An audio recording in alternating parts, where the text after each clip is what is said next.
Thy rod and thy staff, they comfort me. Thou preparest a table before me in the presence of my enemies. Thou anointest my head with oil. My cup runneth over. Surely goodness and mercy shall follow me all the days of my life, and I will dwell in the house of the Lord forever and ever. Amen. Welcome to Johnnies Bite. Assalamu alaikum. Thank you to the millions of Ghanaians who watch Johnny's Bite every morning as a ritual before they go to work. Thank you. I'm sorry that sometimes I make you late to work, but thank you very much indeed for watching Johnny's Bite. Something struck me yesterday, that when national issues come, you expect the traditional media, radio, TV, newspaper, online to talk about it. And I've been meaning to tell you this, but I'll tell you this plainly. Because all of us have phones, smartphones we call them, whether they be Android or iOS or whatever it is, we have them.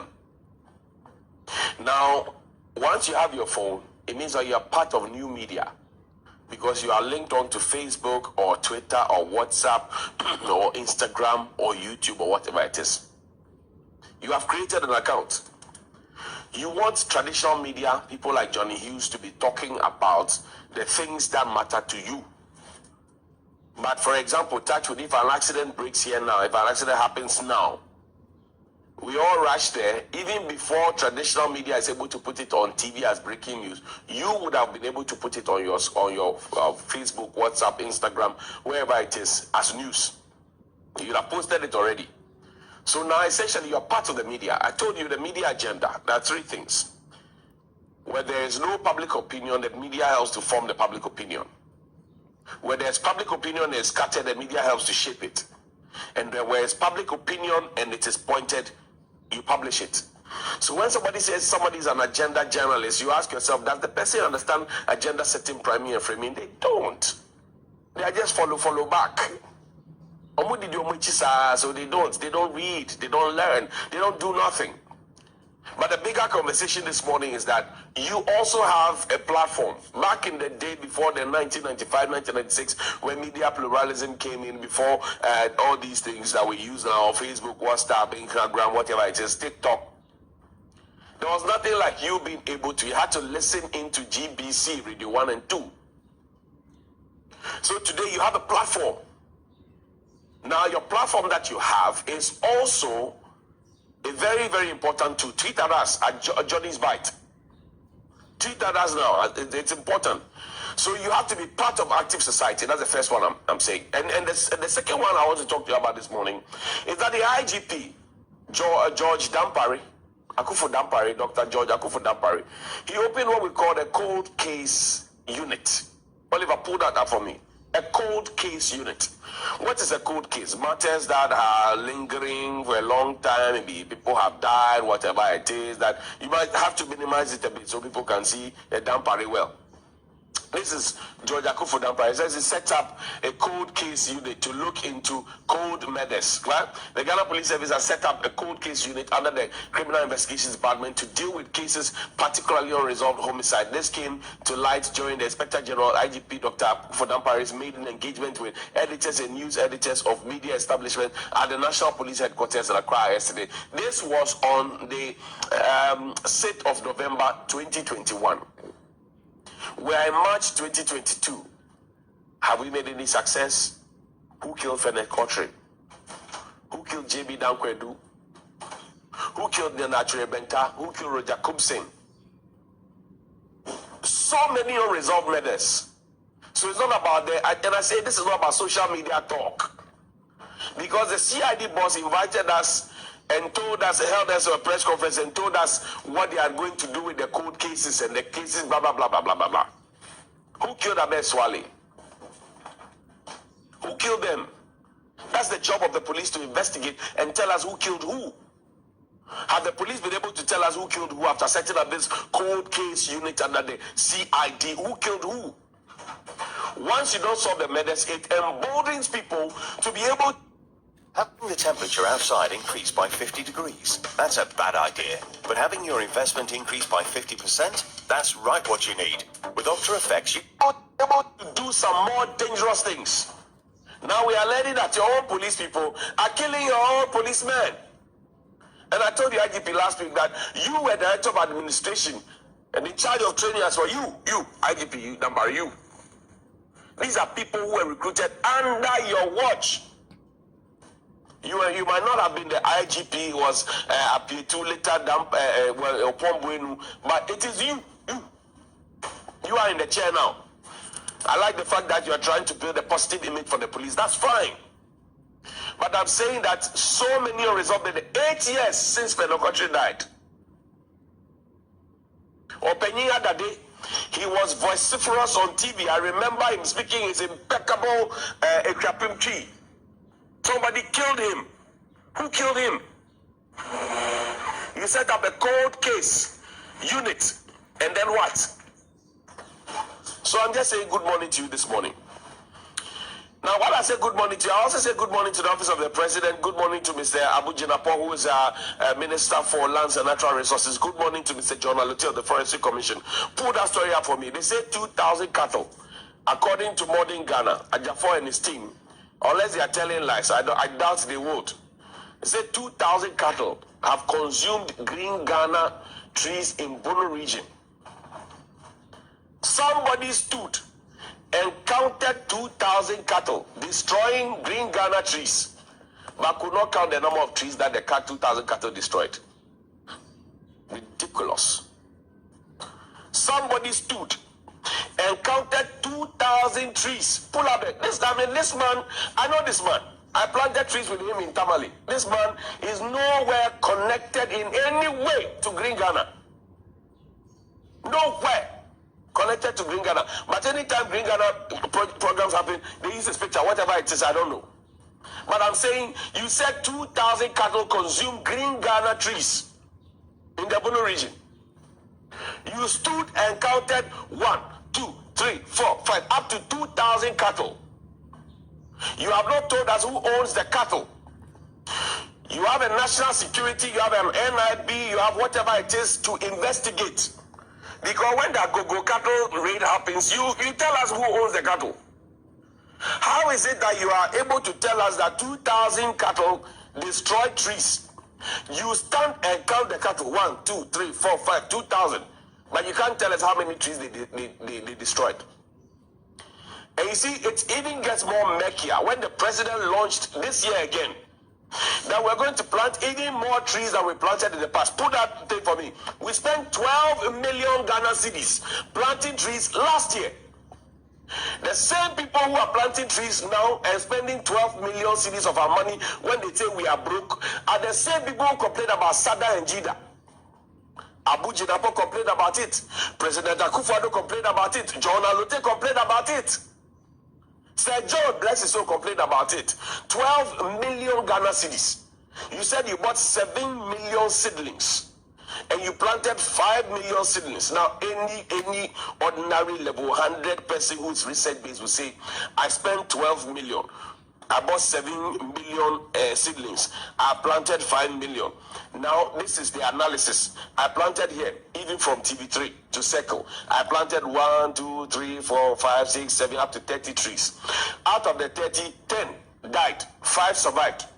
Have we done that analysis? When the president launched this year's own and told us that we're going to plant even more trees than we did last year, the president said a certain number of the trees are dead. Even the statistical service does agree census. And they're able to tell us how many plantain trees we have in this country, how many cocoa trees we have here. I dare say that the Forestry Commission has the capacity to be able to tell us how many we have. Because we have youth in afforestation. Forget about the fact that they have not been paid for a long time. But if you spell 12 million cedis of Ghanaians' money, because it's not a pocket money, you should be able to tell Ghanaians that the 12 million cedis we spent planted X number of trees, and we planted them at X locations, and these are the number of trees that have survived. You have not done that. You are counting 2,000 cattle. Bring that back. 2,000 cattle that have destroyed trees. And you are not telling us the number of trees that they destroyed. Are you being honest with yourself? People can't find water to drink. People are going to school this morning to sit on cement blocks or lie on their belly to learn.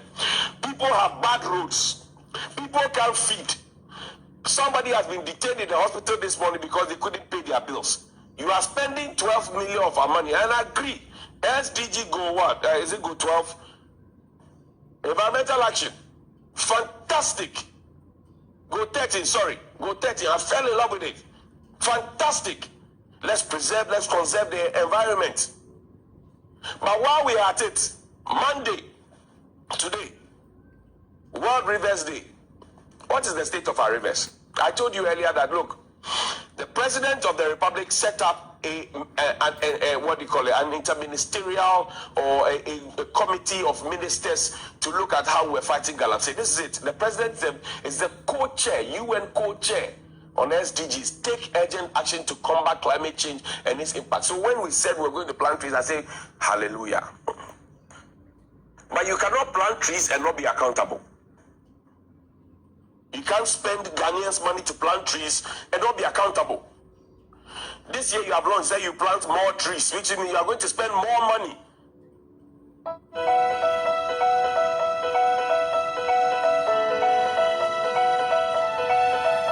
Be accountable. This year you have launched that you plant more trees, which means you are going to spend more money in a country that doesn't have money. That's good. I mean, I'm for anything that's green, but I'm saying that in the past, you spent 12 million, Abu Jinapor. You spent 12 million, Samuel Abu Jinapor, sorry. 12 million to plant trees. Have you accounted for those trees? Where are those trees? Where did you plant them? Did you indeed plant 12 million of those trees? If you did not plant 12 million, why? And why are you quoting those figures? You said you bought 7 million seedlings and you planted 5 million. Where are the trees? Now you are telling us, and there's a school of thought that says, oh, you are telling us now that 2,000 cattle destroyed some of the trees, so that when we ask the question, where are the trees, say, oh, the cattle chewed them. If you can count 2,000 cattle, stand there and count them. 1, 2, 2,000 as it crossed. Like people were crossing the border with fertilizer and say you couldn't stop them and count them. If people were counting, you are counting fertilizer, cattle like that. You should be able to tell us how many trees the cattle chewed. 1 cattle, 1 tree. You should be able to tell us. Did they destroy 2,000 trees? 3,000, 4,000, 1,000? You should be able to tell us. And you see, when I ask these questions, people try and put a certain slant on it, but you are the part of the problem. I told you from the beginning that when there was no media pluralism, and we all had to wait for our TV to come on around 3, 4, and then we'll see the multicolored lines, the chrome, before the TV comes on. We were more disciplined in this country. Now all of us have Android and iPhones. When something happens, we take a picture and send. We take videos and post. And that is where our problem is. So instead of talking about real national issues, you expect the mainline media to talk about that, but you are not adding your voice to it. I raised 3 issues this morning. This is the first one. The second one, I've said that the IGP opened a cold unit, a cold case unit, 2021 November. Since that time, yesterday was 8 years since Fenekotri died. He used to manage Kwakasi, if you have forgotten. He was murdered. JB Dankwedu was a sitting parliamentarian. He was murdered. Openyina that day, he was a social commentator on television, speaking his mind and speaking truth to power. He was murdered. Nenachuri Benta recently, he was murdered. There's an Assemblies of God pastor, Reverend Nyabemadu, he was murdered. There's a GPHA woman was murdered. Roger Kumsing was murdered. So when the IGP said I've opened a unit, it's not enough to open a unit. It's enough to investigate, because all these things I'm talking about have gone beyond 5 years. But the meat in the matter this morning is to greet the President of the Republic as a co-chair of the UN SDG committee. Mr. President, UN Go 13. SDG Go 13. Climate action.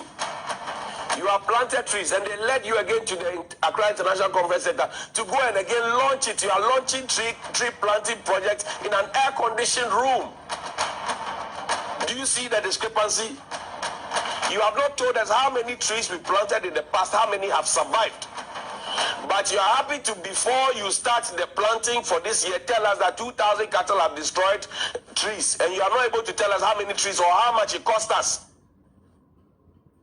when you do some of these analysis, it makes people look at you in a certain way, because by all means, you are all intellectuals. President Akuffo, you are a constitutional lawyer. Jinapor has a master's in law. He has an LLM. Jonathan is an intellectual. All the people who work around them, intellectuals, consultants.